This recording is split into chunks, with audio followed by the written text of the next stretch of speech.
20वें अध्याय है, उनके गौरव को हम देश के सामने लाने के लिए प्रतिबद्ध हैं और आप सबके प्रयास से ये संभव भी है।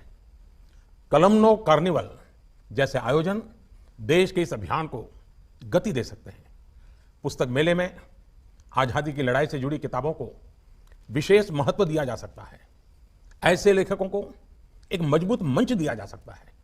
मुझे विश्वास है ये आयोजन इस दिशा में एक सकारात्मक माध्यम साबित होगा। साथियों, हमारे यहां शास्त्रों में कहा जाता है, शास्त्र सुचिंतित पुनि पुनि देखिय, अर्थात शास्त्रों को, ग्रंथों और पुस्तकों का बार बार अध्ययन करते रहना चाहिए, तभी वो प्रभावी और उपयोगी रहते हैं। ये बात इसलिए और महत्वपूर्ण हो जाती है क्योंकि आज इंटरनेट के जमाने में ये सोच हावी होती जा रही है कि जब जरूरत होगी तो इंटरनेट की मदद ले लेंगे। तकनीक हमारे लिए निसंदेह जानकारी का एक महत्वपूर्ण जरिया है, लेकिन वो किताबों के अध्ययन को रिप्लेस करने का एक तरीका नहीं है। जब जानकारी हमें दिमाग में होती है तो दिमाग उस जानकारी को गहराई से प्रोसेस करता है, उससे जुड़े हुए नए आयाम हमारे दिमाग में आते हैं। अब मैं एक छोटा सा आपको काम देता हूं।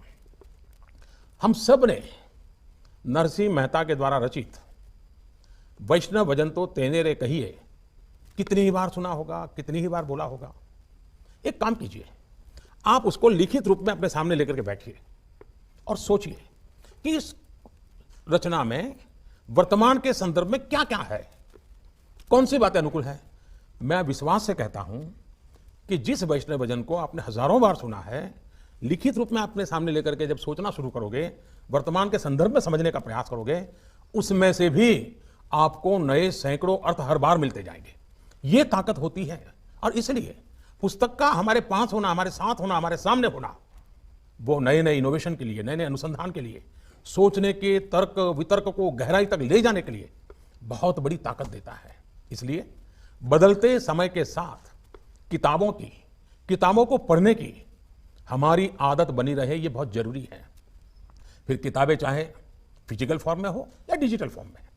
मैं मानता हूं कि इस तरह के आयोजन युवाओं में किताबों के लिए जरूरी आकर्षण पैदा करने में, उनकी अहमियत को समझाने में भी बड़ी भूमिका अदा करेंगे। साथियों, मैं ये भी कहना चाहूंगा, અને જ્યારે આજે ગુજરાતના લોકો સાથે બેસીને વાત કરી રહ્યો છું ત્યારે ક્યારેક આપણે વિચાર કર્યો છે કે આપણે કોઈ નવું ઘર બનાવતા હોઈએ, કોઈ આર્કિટેક્ચર જોડે ઘણી બધી ચર્ચા કરતા હોઈએ છીએ કે અહીંયા તમે ડાઇનિંગ રૂમ બનાવજો, અહીંયા ડ્રોઈંગ રૂમ બનાવજો, ક્યારેક કેટલાક લોકો એમ પણ કહેતા હોય અહીંયા પૂજા ઘર બનાવજો,